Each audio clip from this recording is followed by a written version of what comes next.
Beber 2 litros de auga ao día. Cociñar unha receita nova cada semana. Aprender idiomas.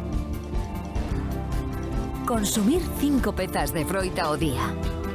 Ensinarlle algo novo ao meu fillo todos os días. Gústame ir ao súper.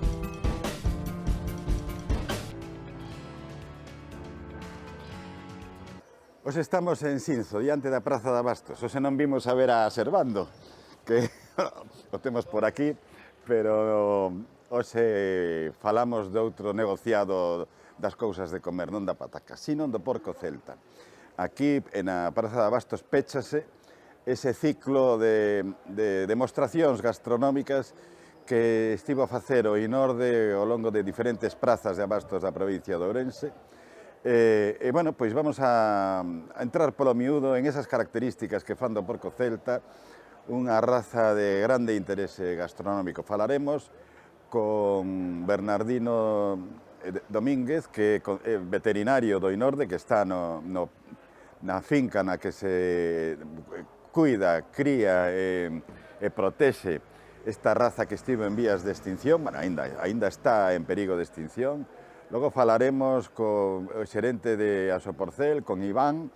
Estaremos con un dos criadores, dos gandeiros que o traballan na provincia de Ourense o ciclo completo, con Martín Touceda, e pecharemos falando con Alberto, que dende o seu restaurante de Allariz, bueno, neste caso aquí na Praza de Abastos, fíxonos unha demostración gastronómica de cales son as características que fan do porco celta un produto tan interesante. Con estes bimbios e algún outro máis, fixemos este programa para todos vostedes. Benvidos a Cousas de Comer.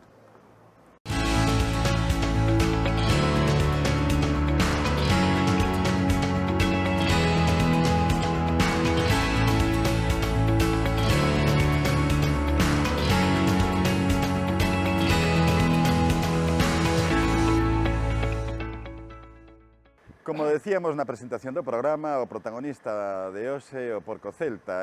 Dende logo, Ourense, a provincia de Ourense, nomeadamente o Inorde, estiveron na recuperación desta raza autóctona, estiveron aí dende o principio.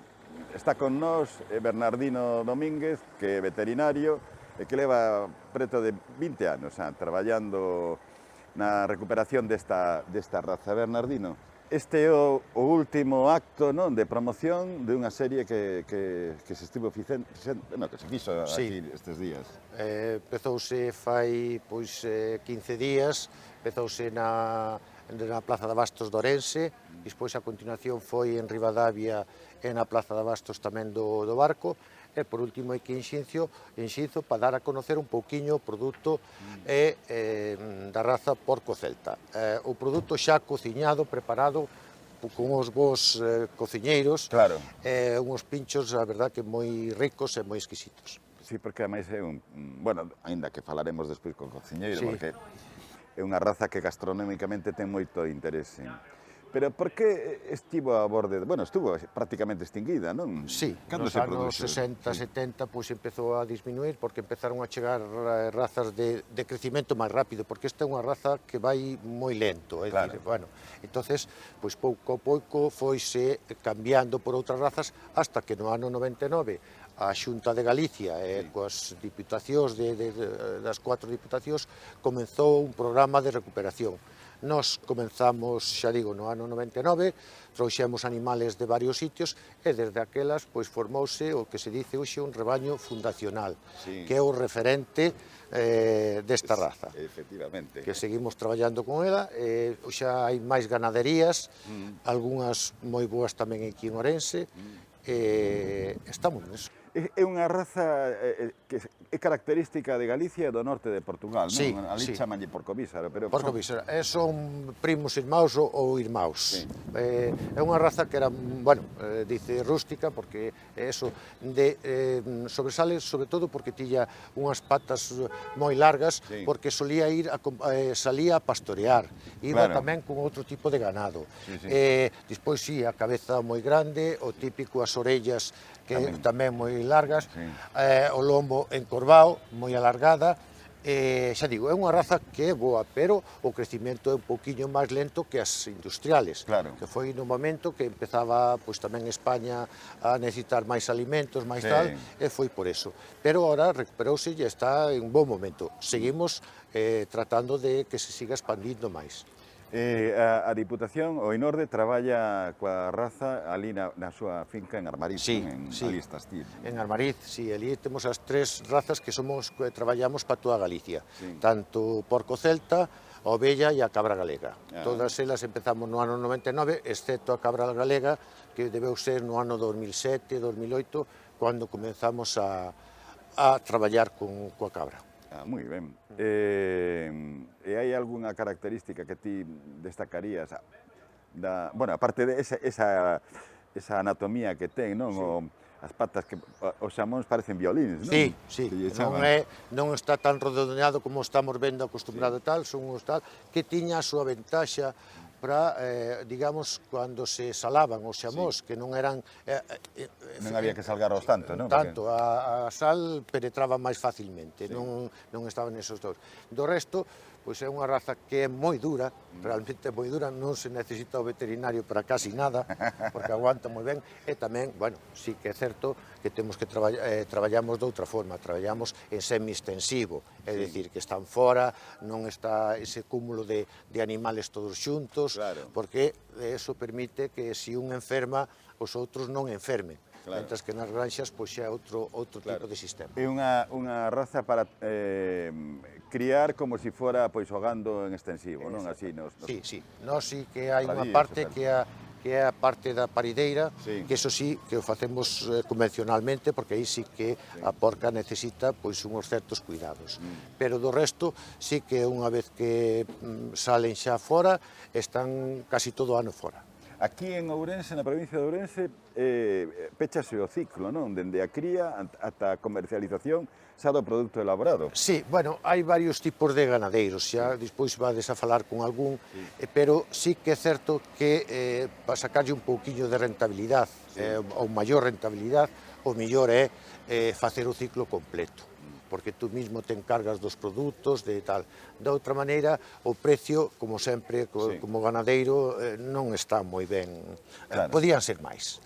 Pero tamén a outra parte dos carniceiros que se queixan por as mermas que ten, por o exceso de grasa e tal, e aquí sempre pasa o mismo.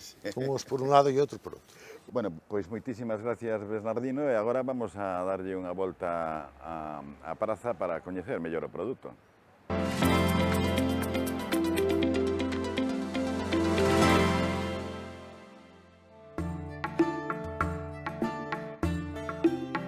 A Praza de Abastos de Xinzo de Limia puxo broche de ouro a campaña Mercado en Rural con porco celta, unha raza infinitas elaboracións que Deputación de Ourense, Cociña Ourense e a Soporcel, a Asociación de Criadores de Porco Celta, desenvolveron ao longo do mes de abril en diferentes prazas da provincia de Ourense.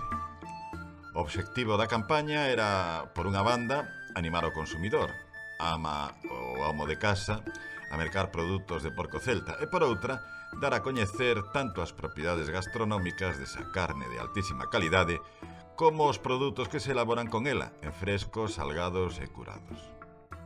Se Bernardino Domínguez contaba que a Deputación de Ourense estivo dende o primeiro momento no plan da recuperación desta raza en 1999, a través do Inorde, a Asociación de Criadores, a Soporcel, foi un instrumento imprescindible para que tal cosa sucedera, como nos conta Iván Rodríguez Paz, director técnico desta asociación. Pois mira, a Soporcel nace como unha iniciativa de ganaderos que tenían inquietud porque desapareciese esta raza. Esta raza é a única autóctona de Galicia, porcina, está aún en peligro de desaparición y estuvo a punto de desaparecer totalmente por la incursión de otras razas de mayores aptitudes cárnicas externas a la nuestra, que la desplazaron hasta casi su desaparición. Entonces, por esta inquietud, ciertos ganaderos recuperaron ejemplares por toda Galicia y en el año 99 dieron el paso a fundar la asociación. El año pasado cumplimos 25 años, a día de hoy agrupamos unas 130 ganaderías distribuidas por toda Galicia, con un mayor censo en la provincia de Lugo, y tenemos alrededor de 5.000 animales inscritos en el libro genealógico de la raza porco celta. Para que os hagáis una idea, no llegamos a las 1000 reproductoras y creo que una especie deja de estar en peligro de extinción cuando tiene un censo superior a 12.000. Entonces aún distamos mucho de dejar de estar en peligro de extinción y seguimos siendo una raza amenazada. Pero bueno, sí que es verdad que cada vez se conoce más, se consume, se demanda. Entonces me imagino que con esto y con la incorporación de jóvenes al sector, pues en los próximos años se dará un impulso importante.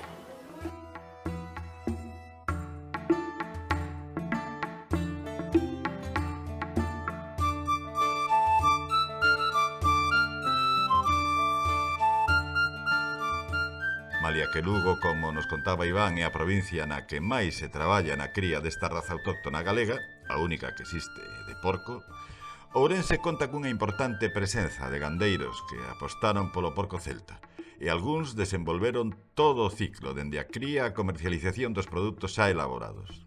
A un paso de Ourense en Celle, en Osmo, non? En Osmo. Ten Martín Touceda a súa explotación e ali ademais pechas todo o ciclo, dende a crianza ata... Nos pechamos todo o ciclo, non todo en Celle, vale? O noso obrador, pois témolo en Ourense, en Cabeza de Vaca. Sí. Bueno, nós facemos a cría en extensivo, todo o ciclo de cría en Osmo, vale? Sí. Están pois algo máis de 12 meses, entre 12 e 14 meses, hasta que están cebados. E despois ali damoslle trazabilidade acompañados do matadeiro móvil da Xunta, que ven a estar nosas instalacións, e eles nos fan o que é o tema do sacrificio, o traslado ao noso obrador, que o temos en Cabeza de Vaca, e nos ali facemos despiece e elaboración. Tanto facemos despiece en fresco, sobre todo enfocado a particular e alta hostelería, como facemos elaboracións tradicionais, como é o chourizo galego, ou salchichóns, elaboracións un pouquiño máis raras, como o chourizo que facemos con pimentón de Padrón, outro que facemos con vaca freiresa, pero bueno. Sí, e algunha outra cousa máis, porque eu, que son un ferviente seguidor da vosa web, teño mirado cada vez que hai algunha novedade, facedes aí traballos bastante curiosos. Bueno, temos un tipo guanciale, vale, para que a xente o conoza, que nós lle chamamos cachuchale. Non é o típico italiano, sino que o facemos con moito menos contido de azucre, máis especiado tamén para poder comer en fresco. Facemos tamén unha sobrasada 100% galega. E, bueno, intentamos facer cousas distintas tamén para dinamizar e para darlle un motivo para que a xente tamén pois prove o noso produto estrela, que é o porco celta. Claro. Dúas preguntas, porque isto eu penso que a xente o querrá saber. Primeiro, se queremos mercar carne fresca de porco celta, podémolo facer onde? No obrador noso de Cabeza de Vaca, pois falando con nós directamente, o noso teléfono está en Google, está na página web de 100%, pois chámanme, encárganme, baixo encarga, nos matamos todas as semanas, despiezamos todas as semanas, entonces dunha semana para outra, por encargo que necesiten. Moi ben. E despois, tamén a través da página web, pois poden conseguir elaborados, e despois hai, sobre todo, tendas gourmet, algún ultramarino que traballa a nosa gama de embutidos, que, bueno, que vai un pouquiño, pois, un pouco máis coidada, en caixiña, Sí. E logo a outra cousa que querrías saber, porque tedes unha página moi xeitosa con produtos interesantísimos, de onde ven a xente que merca? De Galicia, tendes de fora e xente de... Bueno, o noso mercado maioritario está en Galicia. Vale. A ver, é sobre todo onde máis se conoce o porco celta. Pero, bueno, xa levamos feito algunha feira a nivel nacional, como é a Gourmet, a través do Inorde, o Fórum Gastronómico de Barcelona, o de Coruña en 2 ocasións. Entonces, si é verdad que temos pois punto de venta en Burgos, algún punto de venta en Madrid, algún restaurante en Madrid, algún restaurante en Barcelona, pero, bueno, son cousas esporádicas. Sobre todo, o noso principal mercado está en Galicia.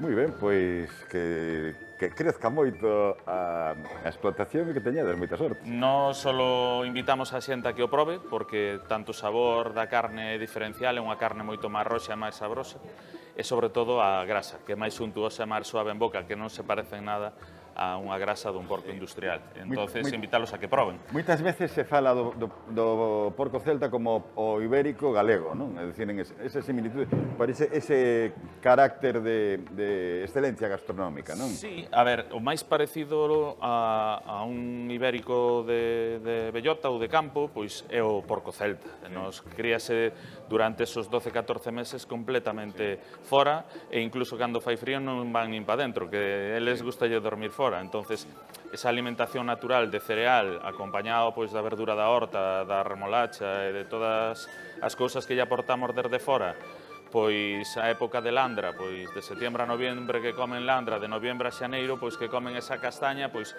dalle unha grasa moi suave e unha grasa con uns valores insaturados moi altos que ao final o noso corpo transforma en enerxía, non é unha grasa que sea perxudicial para nós. O sea, que mellor.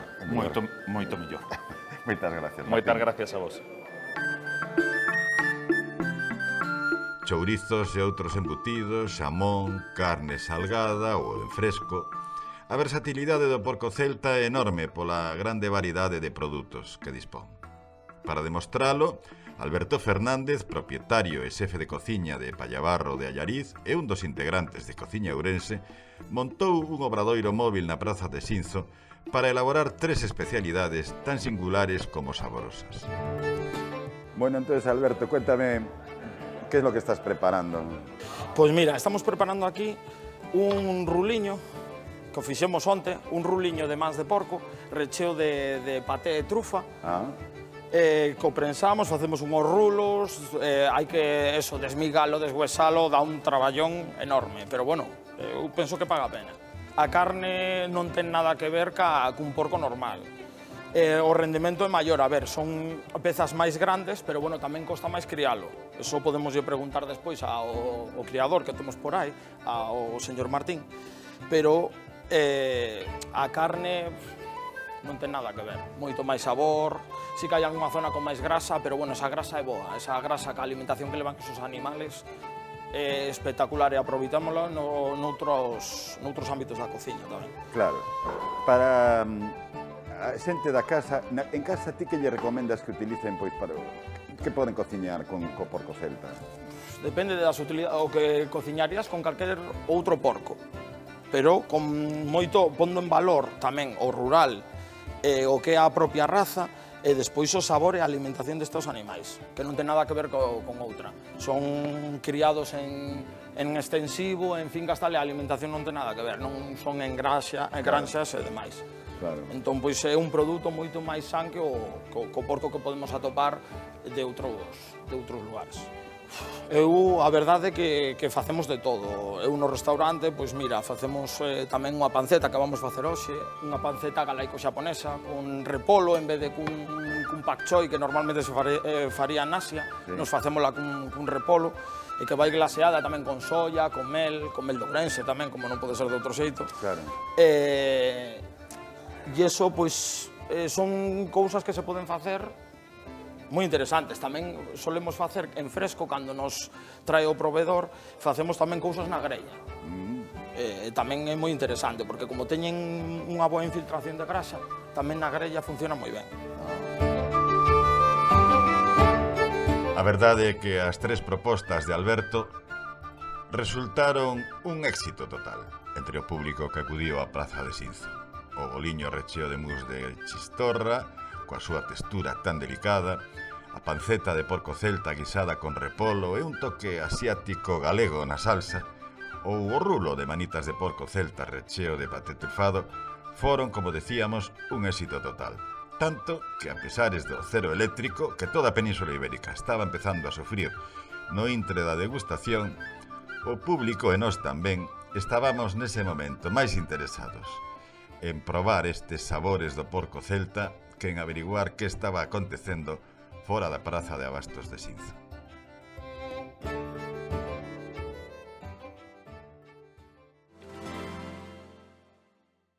Bueno, pois, como falábamos da ruta do viño de Monterrey e ademais da programación que se desenvolve en este primeiro fin de semana de maio, estamos con Manuel Vázquez, que é o presidente da ruta do viño e tamén do Consello Regulador. Bueno, este é unha adega, tamén. Unha adega que está tendo bastante éxito este ano. Manuel, supoño, bueno, como ruta do viño a clave son as adegas e os viños. Cales son as adegas que participan? Hola, bons días, pois mira, este ano dun total de 15 adegas que conforman a ruta do viño hasta ahora. Sí. Este ano contamos coa participación de Arxentea, Pazo de Valdeconde, Triai, Terra do Cigarrón e a adega Manuel Vázquez Losada. O sea, tú, 5, está ben, un tercio. E que recollen, polo que vexo, todo o territorio, non? Porque son... teñen viñedos en Vilar de Bos, en Ríos, pero aparte as adegas están nos 4 concellos nos que hai adegas, non? Que son... As adegas están situadas nos concellos de Monterrei, de Verín, Castrelo Oval e Oimbra. Que son... Os cales temos alo menos un participante de cada concello. Prácticamente se colle todo o territorio. Dende o punto de vista do que a vida da ruta, estas xornadas de portas abertas son importantes. Eu creo que son moi importantes este tipo de xornadas, tanto esta de portas abertas, que sí que teríamos que traballar un pouco máis e facer este tipo de xornadas ou esta apertura de adegas durante todo o ano e fomentar o enoturismo, porque hai moito demandante de enoturismo e de coñecer o noso territorio e as nosas adegas e os nosos produtos. Ademais, Monterrei, que é unha denominación de orixen que está emerxendo con moita forza, non? Vese nos premios, nos concursos, que cada vez ten máis viños gañadores, e iso supoño que desperta máis interese por parte da xente, non? De facer visitas ás adegas.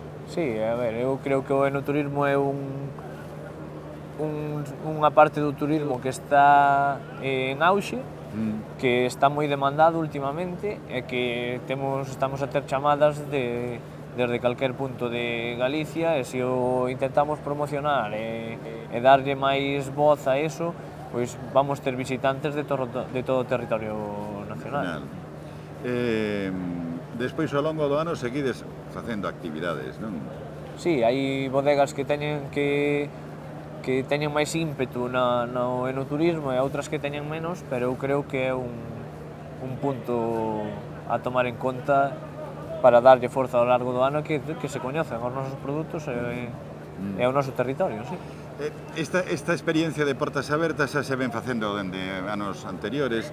Pola experiencia de anos anteriores, que pensas? Que hai unha evolución favorable de xente, que cada vez hai máis xente que participa? Aí nesa pregunta collesme un pouco, porque eu son...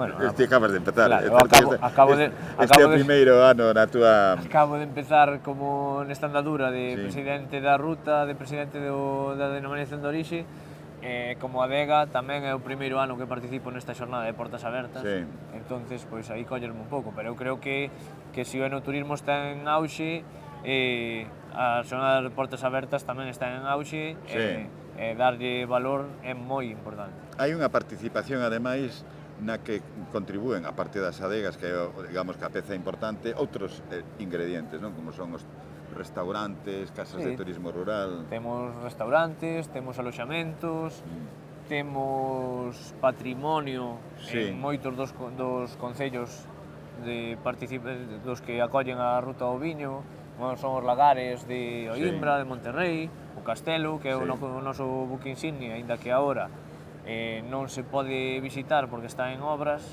pero ten que ser o motor que guía o enoturismo e a nosa zona.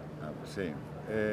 Bueno, o viño é para a comarca de Verín unha das industrias importantes, non? É unha peza económica. Por non decir a máis importante, tanto para viticultores como adegueiros, como para comercio, restauración, aloxamentos, pasan por a comarca de Monterrei moitísima xente derivada do mundo do viño, ou técnicos, ou viticultores, ou xente que ven a visitar adegas, e creo que eso en conxunto temos que traballalo para que sea o motor máis inda do que está sendo agora o motor económico da comarca. Bueno, tamén eres presidente da denominación de orixen. Cada ano vai crecendo en número de adegas, non? Sempre hai unha máis que se integra, que... Cantas sodes actualmente? Actualmente somos 29 adegas. Bueno, é unha máis que o ano pasado. Sí, unha máis que o ano pasado.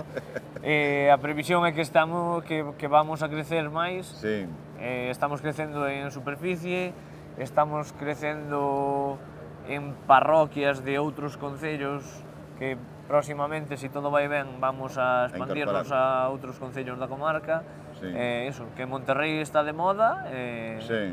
Que siga así, a promocionar o que é a marca Monterrei, que é moi importante para nós. Eso é certo, a verdade é que esta é unha boa ocasión, estas jornadas de portas abertas, pero Monterrei, penso eu, que ten as portas abertas todo o ano, Todo o ano, sí, sí. Monterrei estamos dispostos a recibir a todos os visitantes que queiran vir todo o ano nestas jornadas e en calquera outro día do ano.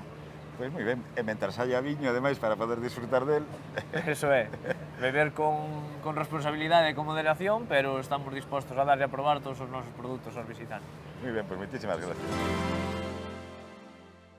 Bueno, pois, se queremos que se salve da extinción, temos que comelo. Parece unha paradoxa, pero é a realidade. Hoxe dedicamos ao noso programa, boa parte do noso programa Porco Celta, e a nosa recomendación é que o proben, porque unha vez que o proben, bueno, pois seguro que non deixan de comelo. Moitas gracias por estar con nós e vémonos a semana que ven.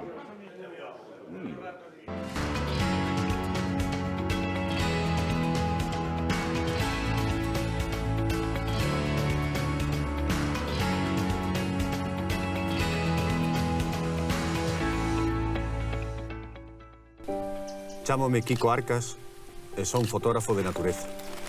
Gústame que as miñas fotos sexan o máis natural posible.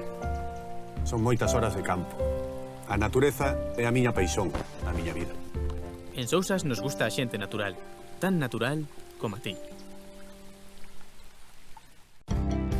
Evitar usar o coche para as distancias curtas.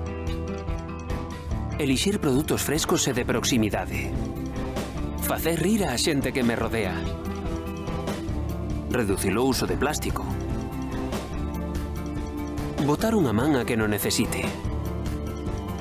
Aprender algo novo da miña filla todos os días. Gústame ir ao súper.